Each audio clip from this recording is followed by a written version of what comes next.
మొట్టమొదట నా అభిమాన కథా రచయిత, చిరకాల మిత్రుడు మహికి హృదయపూర్వక అభినందనలు.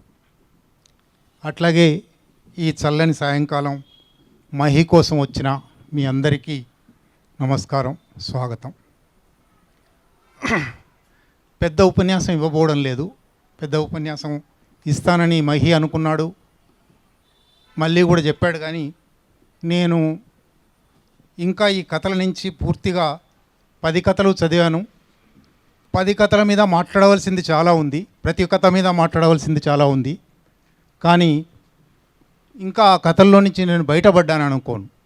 బహుశా మీరు ఎవరైనా కూడా అవి చదవడం మొదలుపెట్టిన తర్వాత అవి మిమ్మల్ని హాంట్ చేస్తూ ఉంటాయి. అంత త్వరగా వాటిలో నుంచి బయటపడరు. వాటి మీద విశ్లేషణ, వాటి మీద ఒక అభిప్రాయం ప్రకటించడం అంత సులభమైన విషయం కాదు.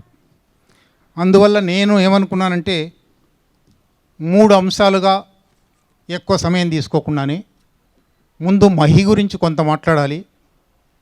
2 మొత్తంగా మహి కథారచన శైలి గురించి కొంత మాట్లాడాలి. 10 కథల్లోనూ ఒక 3 కథలను ప్రత్యేకంగా ఇవాల్టి సందర్భంలో విశ్లేషించవలసి ఉంటుంది అని అనుకున్నాను. నిజానికి ఇది గన్స్ అండ్ మాన్సూన్ సభ, కానీ మాన్సూన్ లేదు, ఇంకా మాన్సూన్ కాలం కూడా కాదు. గన్స్ అయితే పెట్టారు. మాన్సూన్ అనేది బహుశా మనిషికి, మీరు ఒక్క తరం వెనక్కి వెళ్తే ఎవరైనా ఊరి నుంచి రాగానే వానలు పడుతున్నాయా అని అడిగేవాళ్ళు.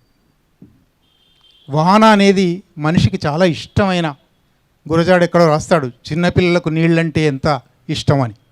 బహుశా మానవ జాతికే వర్షం చాలా ఇష్టం. గన్స్ అండ్ మాన్సూన్స్ అనే పోలికలో బహుశా మాన్సూన్ మనిషికి అవసరమైనది, మనిషికి తిండి పెట్టేది, మనిషికి ఆహ్లాదాన్ని ఇచ్చేది, ప్రకృతికే ఆహ్లాదాన్ని ఇచ్చేది. కాబట్టి మాన్సూన్ కావాలి. గన్స్ ఆ ఆహ్లాదాన్ని చెడగొట్టేవి కనుక అవి వద్దు. ఇది చాలా స్థూలమైన విభజన అని నేను అనుకుంటాను. ఇంత స్థూలంగా, ఇంత సులభంగా విషయాలు ఉంటే మనకు బహుశా చాలా సులభంగా ఉండేది. కానీ అంత సులభంగా లేవు. చాలా క్లిష్టమైన, చాలా మనకు కనబడే రూపం ఒకటి, కనిపించని సారాలు అనేకం అనే ఒక వాతావరణంలో మనం ఉన్నాం. అటువంటి సందర్భంలో ఈ కథల పుస్తకం ఆవిష్కరణ జరుగుతుంది. నేను ముందే చెప్పినట్టు ముందు మహి గురించి మాట్లాడాలి. మహి కథారచయిత కన్నా ముందు ఫోటోగ్రాఫర్, కథారచయిత కన్నా ముందు చిత్రకారుడు. ఫోటోగ్రాఫరు, చిత్రకారుడు కథారచయిత కావడంలో చాలా ప్రత్యేకతలు ఉన్నాయి. ఫోటోగ్రాఫర్ సాధారణంగా, ఇప్పుడైతే రంగులు వచ్చాయి, కానీ కొంత వెనక్కి వెళ్తే నలుపు తెలుపులలో సమాజాన్ని చూడడానికి, ప్రకృతిని చూడడానికి అలవాటు పడేవాళ్ళు. నలుపు తెలుపుల మధ్య విభజన, వెలుగు నీడల మధ్య విభజన. కానీ సమాజం నిజానికి, ప్రకృతి కానీ సమాజం కానీ మనిషి కానీ ఇంత సులభమైన వెలుగు నీడల విభజనలో లేడు. అనేక వెలుగులున్నాయి, అనేక నీడలున్నాయి. చీకటి అనేక ఛాయలుంది, వెలుగు అనేక ఛాయలుంది. ఈ రెంటి మధ్య ఎక్కడో మనం పెనుగులాటలో ఉన్నాం, తన్లాటలో ఉన్నాం. ఏది వెలుగు, ఏది చీకటి అని అర్థం చేసుకోలేకపోతున్నాం. ఆ వెలుగు చీకట్లను చిత్రించడంతో ప్రారంభమైన మహి ఈ వెలుగు చీకట్లు జీవితంలో ఎట్లా ఉంటాయి అని కొత్త విశ్లేషణ ప్రారంభించాడు. అంటే ఫోటోగ్రాఫర్ కన్ను, లెన్స్ సమాజం మీద, అంతకుముందు ప్రకృతి మీద ఉందేమో, లేదా వ్యక్తుల పోర్ట్రేట్స్ మీద ఉందేమో, కానీ ఇప్పుడు వ్యక్తిత్వాల పోర్ట్రేట్స్ మీద, మనస్తత్వాల పోర్ట్రేట్స్ మీద ఈ కెమెరా కన్ను వ్యాపించింది. అందువల్ల ఫోటోగ్రాఫర్కు ఉండే ఒక నైపుణ్యం, ఫోటోగ్రాఫర్కు ఉండే ఒక ఫెసిలిటీ, ఫోటోగ్రాఫర్కు ఉండే ఒక సౌలభ్యం ఈ కథలో అన్నిట్లో కనబడుతుంది. వ్యక్తులను ఎట్లా చిత్రిస్తాడు, పాత్రలను ఎట్లా చిత్రిస్తాడు, పాత్రల మధ్య సంభాషణలను ఎట్లా చిత్రిస్తాడు. ఈ సంభాషణలు, కనబడే సంభాషణల వెనుక కనబడని అర్థాలు చాలా ఉంటాయి. ఈ కనబడని అర్థాలు వెలుగు నీడల మధ్యలో ఎక్కడో జారిపోతున్నాయి. ఇది ఫోటోగ్రాఫర్ కన్ను పట్టుకుంది. 2 చిత్రకారుడు కూడా. చిత్రకారుడికి రంగుల గురించి తెలుస్తుంది. రంగుల గురించి మాత్రమే కాదు, రంగులను కలిపితే ఏం జరుగుతుందో తెలుస్తుంది. రసాయనిక సమ్మేళనం, ఏ రంగును కలిపితే, కోపపు రంగును హాస్యపు రంగును కలిపితే ఏమవుతుంది, బీభత్సపు రంగును శాంతి రంగును కలిపితే ఏమవుతుంది. ఇటువంటి అనేక వర్ణమయ దృశ్యాలు తాను అంతకుముందు చిత్రాల్లో చిత్రించి ఉన్నాడు. వాటిని కథల్లోకి తీసుకొచ్చాడు. కథలు మీరు చదువుతారు, నేను కథల గురించి వివరంగా చెప్పబోను. కథలు చదవాలి కాబట్టి ఇప్పుడే సత్యం గారు అంటున్నారు, ఈ పుస్తక సమీక్ష పుస్తకావిష్కరణ సభల్లో ఒక చిరాకైన విషయం పుస్తకంలో ఏముందో అంతా ముందే చెప్పేస్తారు, లీక్ చేస్తారు, చేయకూడదు అని. నేను లీక్ చేయదలుచుకోలేదు. సత్యం గారి మాటను గౌరవిస్తూ ఉన్నాను. అందువల్లనే కథల మీద మాట్లాడాలని నేను అనుకున్నది కూడా కొంత తగ్గించాలని ప్రయత్నం చేస్తూ ఉన్నాను. అయితే మొత్తంగా మహి కథల గురించి 10 కథల మీకు అది వర్తిస్తుంది. ఒక 5-6 అంశాలు తప్పకుండా గుర్తించవలసి ఉన్నాయి. ఏ కథ చెప్పకుండానే ఆ సాధారణ అంశాల గురించి చెప్పడానికి ప్రయత్నం చేస్తాను. ఒకటి, మామూలుగా చాలామంది కొత్త కథకుల్లో అది వస్తూ ఉంది.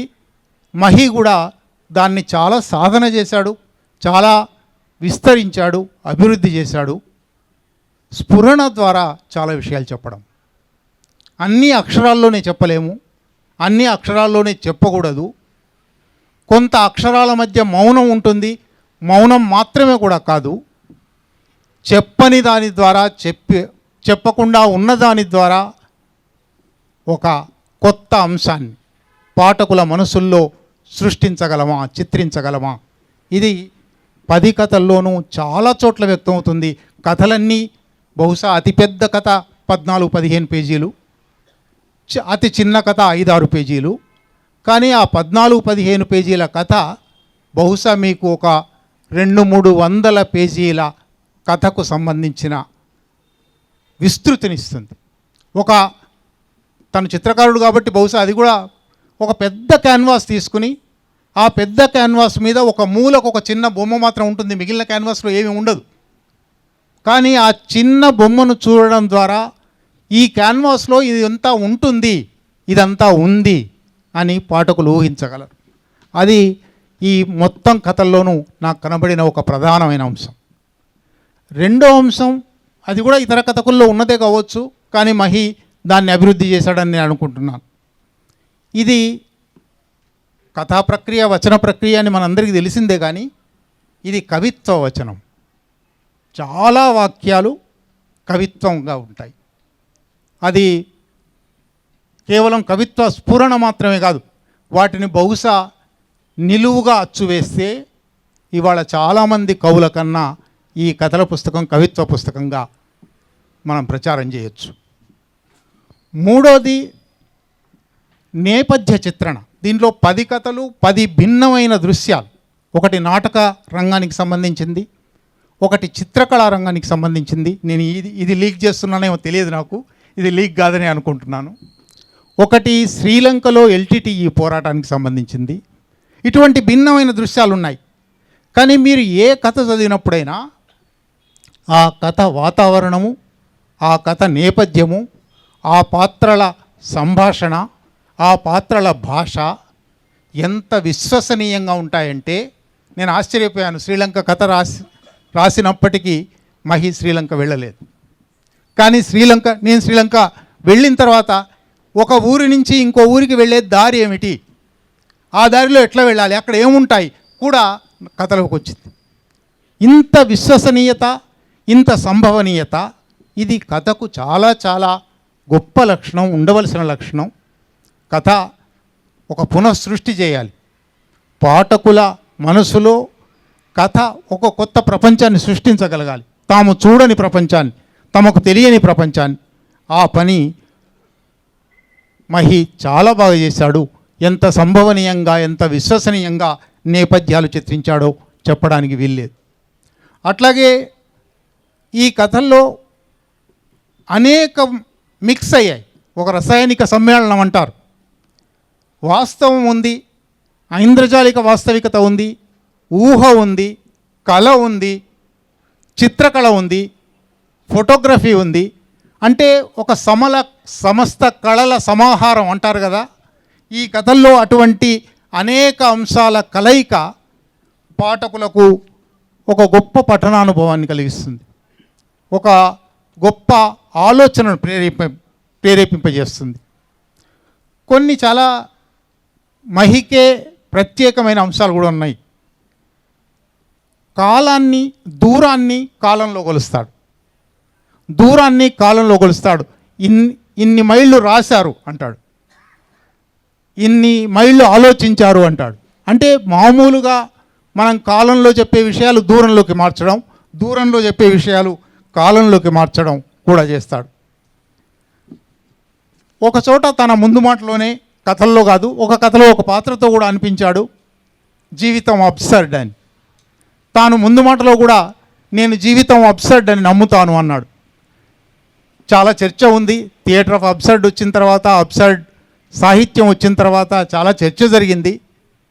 ఈ ఒకవైపు అబ్సర్డ్ అంటూ మళ్ళీ ఎందుకు రాస్తున్నారు, మరి అబ్సర్డ్ అంటూ ఆ జీవితాన్ని ఎందుకు చిత్రిస్తూ ఉన్నారు, ఇది ఒక వైరుధ్యం కాదా అనే చర్చ కూడా వచ్చింది.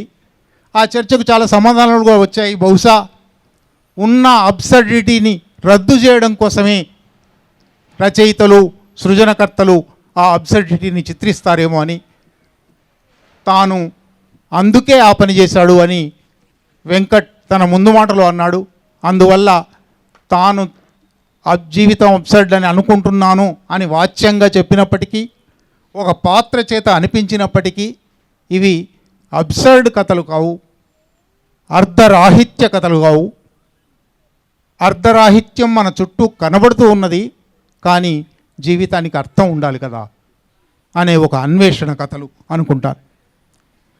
ఇంకా 3 కథల మీద మాత్రం ఎక్కువ సమయం తీసుకోను. ఒక్కొక్క కథ బహుశా 3 నిమిషాలు 4 నిమిషాలు మించి ఉండదు. మొట్టమొదటిది పుస్తకానికే శీర్షికగా పెట్టిన కథ, నేను తన అభిమానినైన కథ. ఎప్పుడో 4 సంవత్సరాల కింద in the mood for love అనే పుస్తక సంకలనంలో, ఆయన కథా సంకలనంలో ఆయన కథ ఇది వచ్చింది. నేను చదివి చాలా ఆశ్చర్యపోయిన, చాలా అచ్చరువు పొందిన కథ గన్స్ అండ్ మాన్సూన్స్.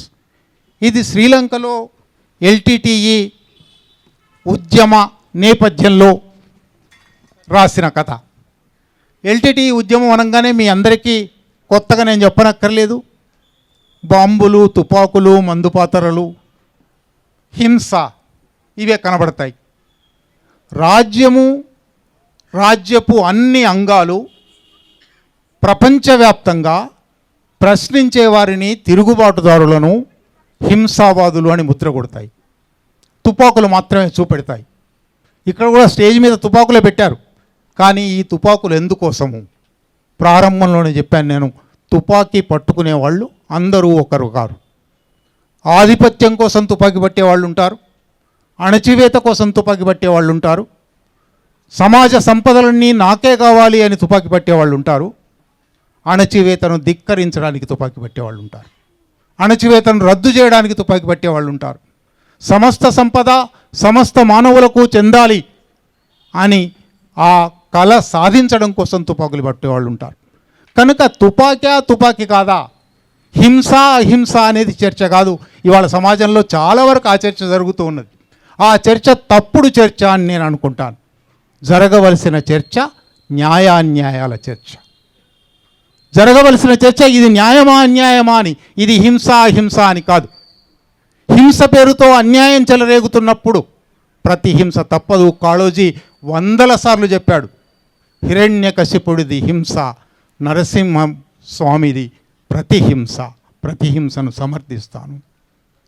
ఇది చాలా సహజమైన ఒక మనిషికి వచ్చే నైసర్గికమైన భావన. కానీ ఈ నైసర్గికమైన భావనను రద్దు చేయడానికే హింస చర్చ తెస్తున్నారు, హింస పట్ల వ్యతిరేక భావనలు కలిగిస్తున్నారు, హింస అనేది ఉండకూడదు కదా అనిపిస్తున్నారు. కానీ హింస, కోట్ అన్కోట్ హింస అని చెప్పబడుతున్నది చాలా వరకు ప్రతిహింస, చెయ్యి అడ్డం పెట్టడం, ప్రజాస్వామ్యం అనే పేరుతో, శాంతి అనే పేరుతో, అభివృద్ధి అనే పేరుతో చలామణి అవుతున్నది దుర్మార్గమైన హింస, ఆధిపత్య హింస, అణచివేత హింస. కనుక చర్చను హింసాల దగ్గరికి తీసుకుపోతే ఎల్టీటీ విషయంలో ఈ కథ చాలా పొరలుగా సాగింది. హింసల చర్చ నుంచి దీన్ని కొంచెం పక్కకు జరిపి ఈ హింసారాధకులు, హింసావాదులు అని మీరు చెప్తున్న వాళ్ళు వాస్తవానికి ప్రేమమయమైన మనుషులు. ఆయన ఫోటోగ్రాఫర్, ఆమె చాలా అందమైన పోజ్ ఇచ్చిన వ్యక్తి. ఆమె మొదట మొరటుగా ఉన్నప్పటికీ, లీక్ చేస్తున్నాను క్షమించాలి, మొదట చాలా మొరటుగా మేము ఒక యుద్ధంలో ఉన్నాం, ఈ యుద్ధంలో ప్రేమలు లేవు, ఈ యుద్ధంలో స్నేహాలు లేవు అని అన్నప్పటికీ చివరికి ప్రేమలో పడిపోతుంది. ప్రేమ కోసం యుద్ధాన్ని కూడా వదులుకుంటుంది. అక్కడ మహి ఒక అద్భుతమైన పారాగ్రాఫ్ రాశాడు. నిజంగా ఈ కథ, ఇది లీక్ చేస్తున్నాను, లీక్ చేయక తప్పదు.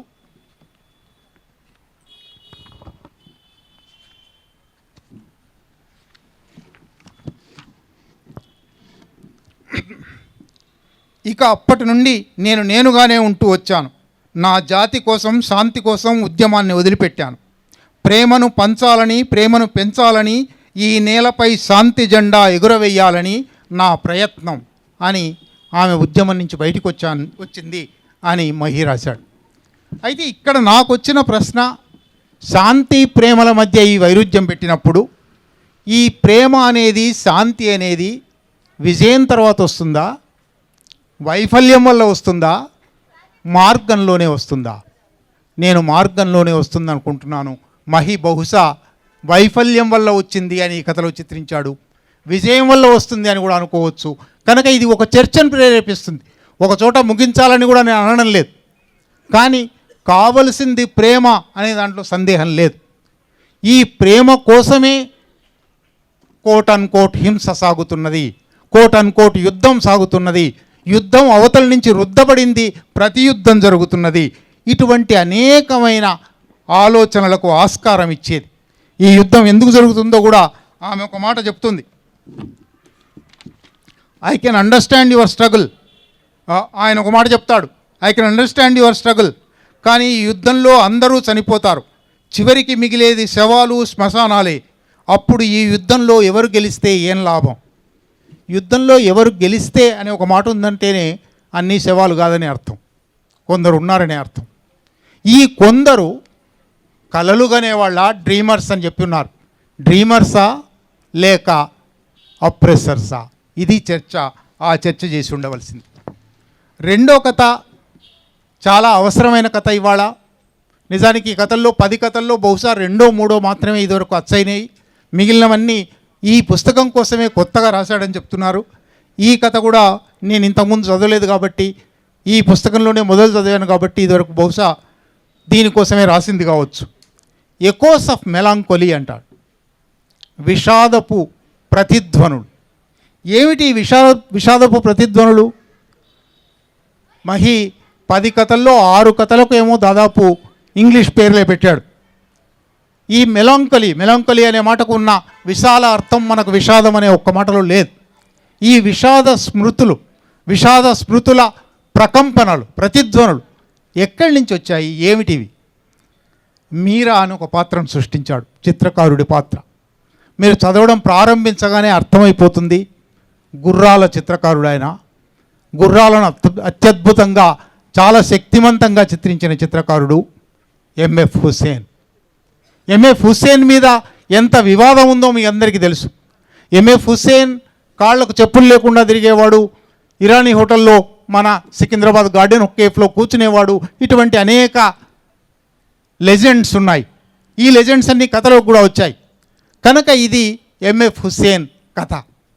కానీ ఎంఎఫ్ హుస్సేన్ మీద ఎంత దుర్మార్గమైన దాడి జరిగిందో, ఒక చిత్రకళ మీద, ఒక భావప్రకటన స్వేచ్ఛ మీద, ఒక సృజనాత్మక కృషి మీద, మతం పేరుతో, హిందుత్వ పేరుతో, ఆధిపత్య భావజాలం పేరుతో ఎటువంటి హింస జరిగిందో, ఆయన చిత్రపటాలను చించిన, ఆయన చిత్రపటాల ప్రదర్శన మీద దాడులు చేసిన ఘటనలు జరిగాయో మీ అందరికీ తెలుసు. ఆ నేపథ్యం నుంచి ఈ కథ తయారైంది. ఈ కథలో మీరాకు వ్యతిరేకంగా, మీరాకు ఒక ఆల్టర్ ఈగోలాగా అతడు అనే పాత్ర ఉంటుంది. ఆ అతడు సర్వసాక్షిగా ఉంటుంది. మీరాకు వ్యతిరేకంగా కెప్టెన్ సనా అని ఒక ఆయన ఉంటాడు. కెప్టెన్ సనా అనడంలో నాకు వెంటనే మాలేగాం అల్లర్లలో ఒక సైన్యం నుంచి రాజీనామా చేసి బయటకు వచ్చిన లేదా రిటైర్ అయ్యి బయటకు వచ్చిన మనిషి ఎట్లా ఒక హిందుత్వ సంస్థ పెట్టి మాలేగాం అల్లర్లను సృష్టించాడో కనబడుతుంది. భీమా కోరేగాం అల్లర్ల, భీమా కోరేగాం వ్యవహారం మొత్తంలో కూడా ఒక రిటైర్డ్ మేజర్ జనరల్ ఒక పుస్తకం రాసి ఇవాళ ఈ కేసుకు కారణమయ్యాడు. ఈ కెప్టెన్ సనా కూడా మీరా మీద దాడి చేయాలి, మీరా స్టూడియో మీద దాడి చేయాలి, మీరా చిత్రాల మీద దాడి చేయాలి అని కొనసాగిస్తాడు. కానీ మీరా లేదా కళ గురించి మహి అత్యద్భుతమైన వాక్యాలు కొన్ని రాశాడు.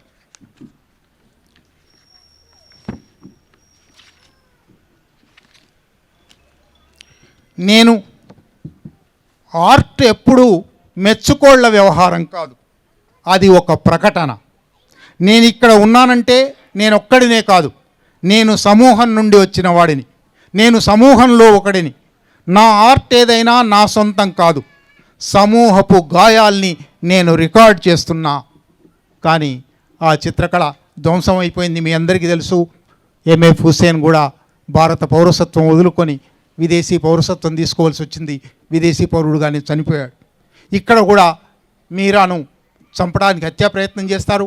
మీరా కనబడకుండా వెళ్ళిపోతాడు.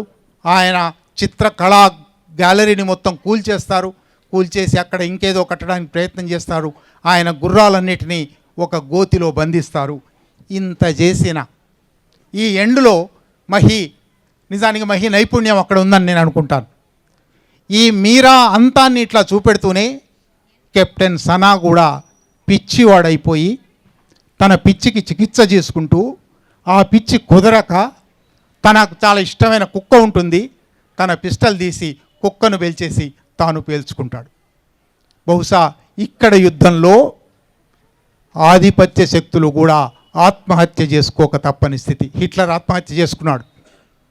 ఆత్మహత్య చేసుకోక తప్పని స్థితి ఉంటుంది అని మహి కథలో చెప్పాడు. సరే, మూడో కథ గురించి కొంచెం మాత్రం చెప్పి ముగిస్తాను. The dead man is going to sing అని కథ. చాలా నైరూప్య స్థాయిలో జరిగిన కథ. ఒక వ్యక్తి ఉంటాడు, హఠాత్తుగా 25-30 ఏళ్ల తర్వాత 3 మిత్రులను పిలుస్తాడు. ఆ వ్యక్తి ఏమైపోయాడు ఈ 30 ఏళ్ళు తెలియదు, నక్సలైట్ అయిపోయాడు, అజ్ఞాతవాసానికి పోయాడు అని సూచనలు ఉంటాయి తప్ప పూర్తిగా ఉండదు. ఈ 3 వేర్వేరు రంగాల నుంచి వచ్చిన వాళ్ళు, ఒకరు క్లాస్మేటు, ఒకరు లైబ్రేరియను, ఒకరు జర్నలిస్ట్. ఈ 3 వస్తారు. ఆ 3తో సంభాషణ, కథ మొత్తం చెప్పను. కానీ ఈ కథ ఇవాల్టికి, ఈ 3 కథలు ఇవాల్టికి అవసరమైన కథలు అనే దృష్టితో వీటికి చెప్పాను. ఈ the dead man is going to సింగ్లో చాలా చోట్ల పావెల్ అమ్మ, గోర్కీ మదర్లోని అమ్మ ప్రస్తావన వస్తుంది. ఎక్కడ గోర్కీ అని ప్రస్తావించడు, పావెల్ అని ప్రస్తావించడు, కరపత్రాలు పంచుతున్న అమ్మ అంటాడు. అంటే ఒక రకంగా అసలు మహి చెప్పిన విషయాల కన్నా దాని వెనుక సృష్టించిన మనను అర్థం చేసుకోమని చెప్పిన అంశాలు చాలా ఉంటాయి. ఈ కథ, ఈ సంకలనం మొత్తంలో ఈ 3 కథలు మాత్రమే కాదు, 10 కథలు, చాలా గొప్ప కథలు. ఈ 3 కథలు మీకు పరిచయం చేయడానికి మాత్రమే నేను ఇవాళ ఇక్కడ ఎంచుకున్నాను. మామూలుగా ఈ 25 ఏళ్ళు 30 ఏళ్ళ తర్వాత అంటే తను జీవితంలోని ఎంత సూక్ష్మమైన విషయాలను ఎట్లా పట్టించుకున్నాడు అని చెప్పడానికి ఒక్క ఉదాహరణ మాత్రం చెప్తాను. మనలో చాలామందివి 5-6 ఏళ్ల తర్వాత కలుసుకుంటేనే ఒకరినొకరం చాలా మారిపోయావు అంటాం. వీళ్ళు ఇక్కడ 25-30 ఏళ్ల తర్వాత కలుసుకుంటూ ఉన్నారు. మారిపోయావు అని ఒకళ్ళు అంటారు, నువ్వు కూడా అని ఇంకోళ్ళు అంటారు. నేనా మొత్తం మారిపోయాను అని అన్న తర్వాత నా కళ్ళతో చూడు అంటారు. అక్కడి నుంచి కాస్త ముందుకు వెళ్ళి జీవితం అంటేనే మార్పు లేకుండా ఈ సృష్టి లేదు. మార్పు, విమల చెప్పింది, మార్పు జరుగుతూ ఉంది. ఆ మార్పును కొత్త తరం, కొత్త లెన్సుల్లోంచి, కొత్త చూపులోంచి, కొత్త అవగాహనల్లోంచి అర్థం చేసుకుంటుంది. ఇది చాలా అవసరమైన విషయం. శ్రీశ్రీ అన్నట్టు ఇవాల్టి కంటే ఎప్పుడు రేపే బాగుంటుందంటాను నేను. నిన్న మా తరము, మాకంటే ముందరి తరము కథలోనూ ఇంతకుముందు మాన్సూన్, గన్స్ అండ్ మాన్సూన్ గురించి చెప్పిన దాంట్లో ఒక విషయం అప్పుడే ప్రస్తావించవలసింది ముగింపులో చెప్తూ ఉన్నాను. గన్స్ కథలేనా ఇవి? కొట్టు చంపు నరుకు కథలేనా? కొట్టు చంపు నరుకు కథలు కాదు, మానవ సంబంధాల కథలు, మనిషి జీవితం మారాలని చెప్పే కథలు. బహుశా విప్లవోద్యమ కథ గురించి ఆ మాట వస్తుంది. చాలా మేధావులైన చదువరులు, విశ్లేషకులు ఆ మాట అంటున్నారు. ఇవాళ మహి అదే గన్స్ గురించి కథ రాశాడు. అటువంటి సందర్భంలో మళ్ళీ ఒకసారి తలుచుకోవాలి. విప్లవోద్యమ కథ ఒక 1500 కథలు సృష్టిస్తే అందులో 15 ఉన్నాయా కనీసం కొట్టు చంపు నరుకు కథలు? మిగిలినవన్నీ మానవ జీవితపు కథలు, మానవ సంబంధాల కథలు, మానవ సంబంధాలలో మార్పు కోసం పెనుగులాడిన కథలు. వీటిని ఒక్క ముద్రగొట్టి పారవేస్తే ఇది కూడా అట్లా ముద్రగొట్టి పారవేయడానికి గన్స్ అండ్ మాన్సూన్స్లో మాన్సూన్ కూడా ఉంది. ఆ మాన్సూన్ హర్షం, వర్షం. ఇది చివరికి వెంకట్ ఒక అద్భుతమైన ముందు మాట రాశాడు దీనికి. దానిలో నుంచి ఒక్క 3 లైన్లు మాత్రం చెప్పి ముగిస్తాను. ఏమిటి ఈ కథలు? ఇంతకీ అంతిమంగా ఈ కథలు ఏం చెప్పదలుచుకున్నాయి? కలలు విఫలమవుతాయని తెలిసినా కలలుగానే మన అవిచ్ఛిన్న అవసరం. ఇది మనిషికి అవసరం. కలలు విఫలమవుతాయని, కళ విఫలమవుతుంది, అయ్యిందని తెలిసింది, కానీ మళ్ళీ కలగంటాం. కలలు విఫలమవుతాయని తెలిసినా కలలుగానే మన అవిచ్ఛిన్న అవసరం. ప్రేమ అంతమవుతుందని తెలిసినా ప్రేమించగలిగే మన సామర్థ్యం. 100 బ్రేకప్ల తర్వాత 101 ప్రేమ కోసం తపిస్తాం. ఇది ఒక సహజమైన అంశం. ప్రేమ అంతమవుతుందని తెలిసినా ప్రేమించగలిగే మన సామర్థ్యం. చివరికి అన్నీ ధ్వంసమవుతాయని తెలిసినా సృష్టించగలిగే మన శక్తి. మానవ శక్తి సృష్టి, మానవ శక్తి విధ్వంసం కాదు. మానవ శక్తి ప్రేమ, మానవ శక్తి సహనం, మానవ శక్తి స్నేహం, మానవ శక్తి తుపాకీ కాదు. కనుక తుపాకీని, సృష్టిని, విధ్వంసాన్ని, తుపాకీని, శాంతిని పోటీ పెట్టడం కాదు, న్యాయాన్ని, అన్యాయాన్ని పోటీ పెట్టడం. అది ఒక కొత్త దృక్పథం. ఆ దృక్పథం కొత్త తరం చాలా కొత్తగా చూస్తుంది, చాలా కొత్తగా చెప్తుంది, చాలా కొత్త ఆలోచనలు చేస్తుంది. ఇదంతా నిజమే. కానీ కొత్త తరం మీద నా కంప్లైంట్, ఉండవలసినంత దృక్పథ స్పష్టత ఉండడం లేదేమో. ఆ మాట కూడా మహీకి ప్రత్యేకంగాను, ఈ తరానికి మొత్తంగాను చెప్తూ నాకు ఈ అవకాశం ఇచ్చిన మహీకి, మీ అందరికీ కృతజ్ఞత.